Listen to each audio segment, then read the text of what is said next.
अस्सलामुअलैकुम, मैं हूँ आपके साथ हसन अयूब और जी, बिल्कुल 1 साल हो चुका है लास्ट वीडियो अपलोड किए हुए तकरीबन 1 साल हो चुका है और अभी सिचुएशन देख के अपने स्टूडेंट्स की या वैसे ओवरऑल अगर बात करें तो प्रोग्रामिंग से रिलेटेड मेन कॉन्सेप्ट्स जो नहीं है फिर उसके बाद जब हम कंट्रोल स्ट्रक्चर्स को स्टडी करते हैं तो उससे पहले कुछ थ्योरेटिकल वर्क पता होना चाहिए स्टूडेंट्स को, मुख्तलिफ टर्मिनोलॉजीज़ का पता होना चाहिए ताकि जब प्रैक्टिकल अप्रोच पे जाएँ वहाँ पे टर्मिनोलॉजीज़ कंप्यूटर टर्म्स यूज़ करें, प्रोग्राम से रिलेटेड कुछ वर्ड्स को यूज़ करें तो वहाँ पे हैरान ना बैठे हों कि ये क्या वर्ड है, ये क्या चीज़ है कि आप पता ही नहीं है।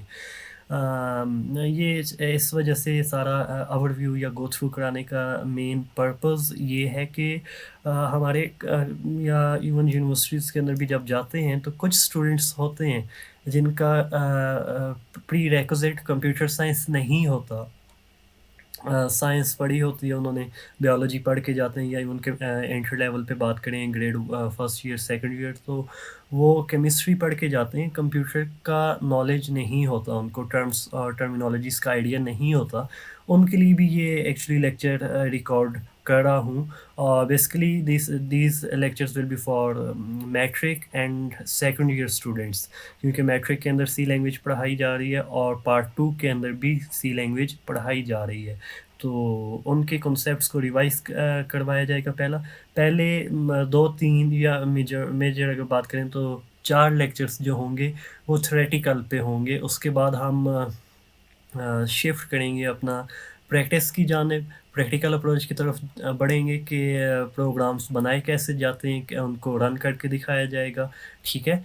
और आपने बस प्रॉमिस एक मेरे साथ ये करना है कि जो चीज़ आप स्क्रीन पे देखेंगे, इस चैनल, इस वीडियो के थ्रू जो चीज़ आप पढ़ेंगे, देखेंगे प्रोग्राम, उसको इम्प्लीमेंट आपने लाज़मी करना है क्योंकि जब तक आप इम्प्लीमेंट नहीं करेंगे, इट इज़ नॉट पॉसिबल कि आप जो है उस चीज़ को सीखेंगे। It's just like the mathematics कि जब तक आप मैथमेटिक्स के सवालों को पढ़ेंगे या मुख्तलिफ वेबसाइट्स हैं जैसे कि इल्म की दुनिया, खान अकेडमी, वहाँ से आप अगर क्वेश्चंस को सुन लें, तो वो क्वेश्चंस पेपर के अंदर जब सॉल्व करेंगे तो यू विल बी ब्लैंक, आपको कुछ नहीं आता होगा, प्रैक्टिस नहीं होगी आपकी। तो इसी तरह प्रोग्रामिंग भी वही चीज़ है, ठीक है?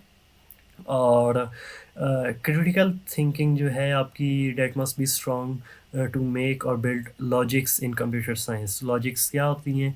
आई will explain it in later lectures. तो आइए स्टार्ट करते हैं। सबसे पहला वर्ड जो कंप्यूटर के अंदर आता है दैट इज़ प्रोग्राम। सिंपल सी इसकी डेफिनेशन को अगर हम स्टडी करने की कोशिश करें, तो प्रोग्राम के अंदर 3 चीज़ें आती हैं। पहली चीज़ सेट ऑफ इंस्ट्रक्शंस होता है। इंस्ट्रक्शन का क्या मतलब है? मतलब मैंने अगर आपसे कोई काम करवाना है तो definitely I will give you some instructions कि आप उठें, उस जगह पे जाएँ और ये काम करें। और जब काफ़ी सारी इंस्ट्रक्शंस मिल जाएँगी तो that will form a set और ये इंस्ट्रक्शंस हम देते किस चीज़ को हैं? कंप्यूटर को ऑब्वियसली डेफ़िनेटली कंप्यूटर ने हमारे प्रॉब्लम्स को सॉल्व करना है तो ये इंस्ट्रक्शंस हम कंप्यूटर को देते हैं। कंप्यूटर के अंदर ये इंस्ट्रक्शंस लिखी जाती हैं और ये लिखी क्यों जाती हैं? एंड पे वो उसका एक तरह से पर्पस बता रहा है कि इन इंस्ट्रक्शंस का क्या काम है? To solve any specific problem. कोई सिक्योरिटी से रिलेटेड प्रॉब्लम हो सकती है, उससे रिलेटेड कोई सॉफ्टवेयर बनाना होगा, calculator itself is solution to a problem कि वो आपको मैथमेटिकल टास्क परफॉर्म करने में आपकी हेल्प करता है, ठीक है? तो जब भी इंस्ट्रक्शंस एक एक इकट्ठी करके हम कंप्यूटर को देते हैं और उसका मकसद हो कि कोई हमारी स्पेसिफिक प्रॉब्लम सॉल्व हो रही हो, तो उसको हम प्रोग्राम कह देते हैं। उसके बाद अगला चीज़ ये आती है कि मैं आपके साथ कम्युनिकेट कर रहा हूँ तो either I am using Urdu और English language for communication purpose. मगर द नेक्स्ट पॉइंट इज़ कि जब यही चीज़ हमने कंप्यूटर के साथ कम्युनिकेट करनी है, कंप्यूटर को इंस्ट्रक्शंस देनी है, तो तब कोई ना कोई तो लैंग्वेज यूज़ होगी ना, तो वो प्रोग्रामिंग लैंग्वेजेज़ होती हैं। तो इसकी क्या बनेगी डेफिनिशन? लैंग्वेजेज़ सॉरी ये लैंग्वेजेस दैट आर यूज्ड, ऐसी लैंग्वेजेस जो इस्तेमाल होती हैं for what purpose? To write computer programs. मतलब ऐसी लैंग्वेजेस जो कंप्यूटर सॉफ्टवेयर्स या कंप्यूटर प्रोग्राम्स या ये वाली इंस्ट्रक्शंस लिखने के लिए इस्तेमाल होती हैं, उनको हम क्या कह देते हैं? प्रोग्रामिंग लैंग्वेजेस कह देते हैं।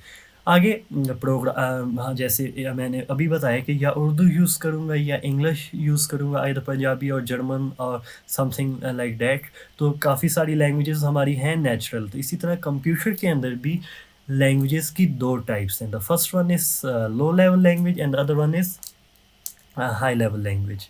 अब ये क्या लैंग्वेजेज़ हैं, उनका भी थोड़ा-सा देख लेते हैं हम। Okay, low level is the one which is easily understandable by machine. इधर मैंने लिखना था, सॉरी, कंप्यूटर, तो गलती से मैंने लिख दिया मशीन। तो अब क्या मशीन या कंप्यूटर या मोबाइल कह दें या टैबलेट कह दें या कोई भी ऐसी चीज़ जहाँ पे सॉफ्टवेयर चल सकता है, जो जिसके अंदर सीपीयू या प्रोसेसर हो, तो उसको हम मशीन कह देते हैं इन कंप्यूटर टर्म्स।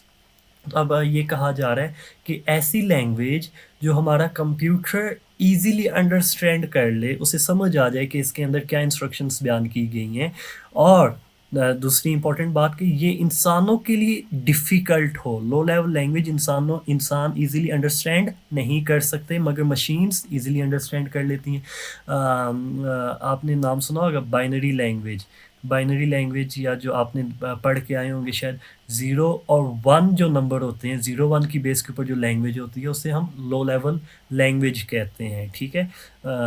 इसको मशीन लैंग्वेज भी कह सकते हैं, या हम बाइनरी लैंग्वेज भी कहते हैं, ठीक है? हाँ, लो लेवल की भी 2 टाइप्स होती हैं, उसकी फ़िलहाल हम उसकी डिटेल में नहीं जा रहे।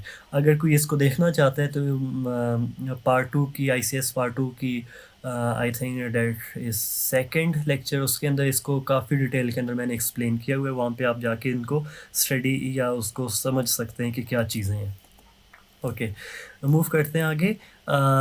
हाई लेवल लैंग्वेज ऐसी लैंग्वेज होती है जो हम इंसान तो ईज़िली अंडरस्टैंड कर लेंगे, मगर कंप्यूटर उसे नहीं समझ सकता कि क्या चीज़ है। मैं मिसाल देता हूँ अक्सर अपने स्टूडेंट्स को कि आप पाकिस्तानी या इंडिया से बिलॉन्ग करते हैं, तो ऑब्वियसली आपको उर्दू आती होगी, ठीक है?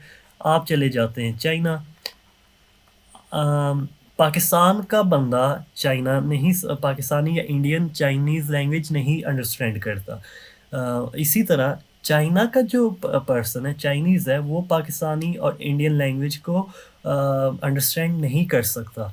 तो इस रेफ़रेंस में उर्दू जो है, पाकिस्तानियों के लिए हम हाई लेवल लैंग्वेज कहेंगे, क्योंकि ये हम इंसान ईज़िली समझ रहे हैं, और चाइना का पर्सन नहीं समझ सकता, ठीक है, इसको। तो वो चाइना के पर्सन के लिए लो लेवल लैंग्वेज होगी, क्योंकि वो उसको अंडरस्टैंड नहीं कर पा रहा, ठीक है। ऐसी लैंग्वेज जो हम इंसान ईज़िली समझ सकें, जैसे कि आपने नाम सुना होगा सी, सी प्लस प्लस, जावा या पाइथन, काफ़ी सारी लैंग्वेजेस मौजूद हैं, ठीक है। तो ये हाई लेवल लैंग्वेजेस हम इंसान अंडरस्टैंड कर लेते हैं, कंप्यूटर अंडरस्टैंड नहीं कर सकता, ठीक है।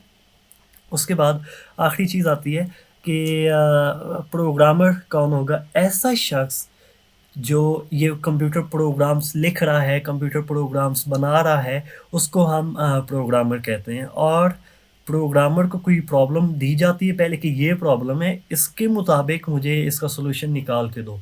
तो उस प्रॉब्लम के मुताबिक कोई ना कोई इंस्ट्रक्शंस, कोई ना कोई कंप्यूटर प्रोग्राम डिज़ाइन करता है। अब आगे एक चीज़ आती है पॉइंट टू पॉइंटर, मतलब अब आपने एक सोचना है चीज़ कि how a machine understand a code that is written in high level language. कहने का मतलब ये है कि जो एक इंसान ने कोड लिखा है, जो आपने कोड लिखा है, वो अगर मैं किसी लैपटॉप की या मशीन को दे दूँ, तो वो कैसे अंडरस्टैंड करेगा?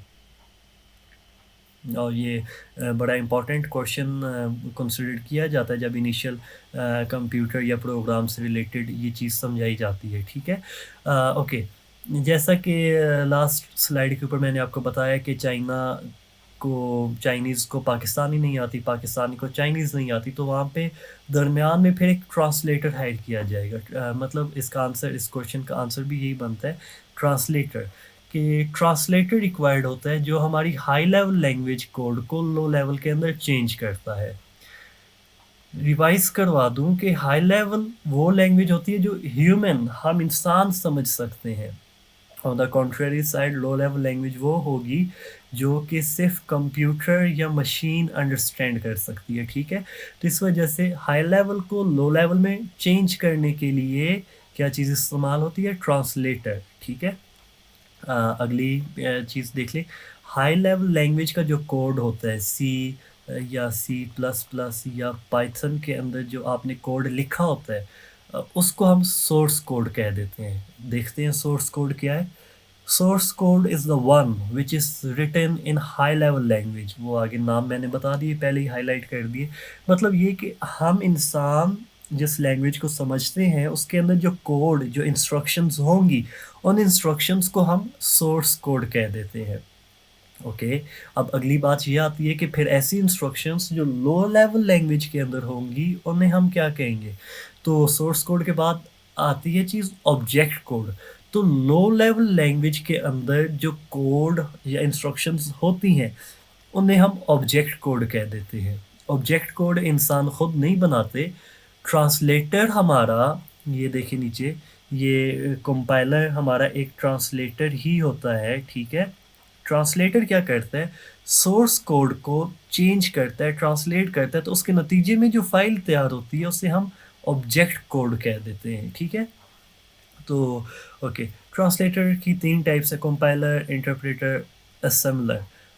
तीनों का, बल्कि इन दोनों की अगर बात करें तो इन दोनों का प्योर काम क्या है? सोर्स कोड को ऑब्जेक्ट कोड के अंदर चेंज करना। असेंबलर का काम है कि असेंबली लैंग्वेज के अंदर जो सिर्फ कोड लिखा जाएगा उससे ऑब्जेक्ट कोड के अंदर चेंज करना, ठीक है? ऑब्जेक्ट का मतलब इधर यही है कि जो कि बाइनरी लैंग्वेज के अंदर जो कोड लिखा होगा उसे हम ऑब्जेक्ट कोड कह देते हैं, ठीक है?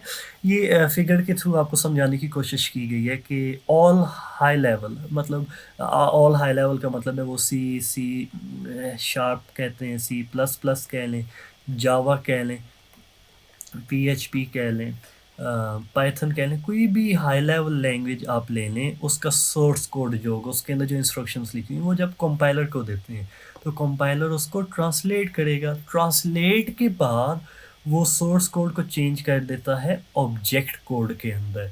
और उसके साथ एक मज़ीद मैं आपको लेक्चर के अंदर बताऊँगा कि ये फ़ाइल्स एग्ज़ीक्यूटेबल फ़ाइल कौन-सी होती है, ऑब्जेक्ट फ़ाइल कौन-सी होती है, फिर आपको चीज़ें समझ आएँगी। मैं फ़िलहाल इधर बता दूँ कि एग्ज़ीक्यूटेबल फ़ाइल वो होती है जिसके ऊपर सिंपली आप क्लिक करें, वो ओपन हो और जो जिस सॉल्यूशन के लिए आपने वो सारा प्रोग्राम लिखा था, वो सॉल्यूशन आपके सामने मिल जाए। मतलब उसकी आउटपुट फ़ाइल होती है, उसका रिज़ल्ट आपको वहाँ पे शो हो रहा होता है। और अगर इन केस कंपाइलर कोई एरर हो, कोई ऑब्वियसली हम इंसान बातचीत में मिस्टेक्स करते हैं। इसी तरह जब प्रोग्राम लिखे जाते हैं, इंस्ट्रक्शंस लिखते हैं, वहाँ पे भी डेफ़िनेटली हम एरर्स ला लेके आते हैं, गलती से आ जाते हैं, ठीक है? तो अगर एरर्स होंगे तो आपका कंपाइलर एरर की एक लिस्ट शो कर देगा कि पहला एरर ये, दूसरा ये, तीसरा, और फिर आप उन एरर्स को रिमूव करेंगे तो उसके बाद जाके आपकी ऑब्जेक्ट कोड या ऑब्जेक्ट फ़ाइल तैयार होगी, आप उसकी आउटपुट देख सकते हैं।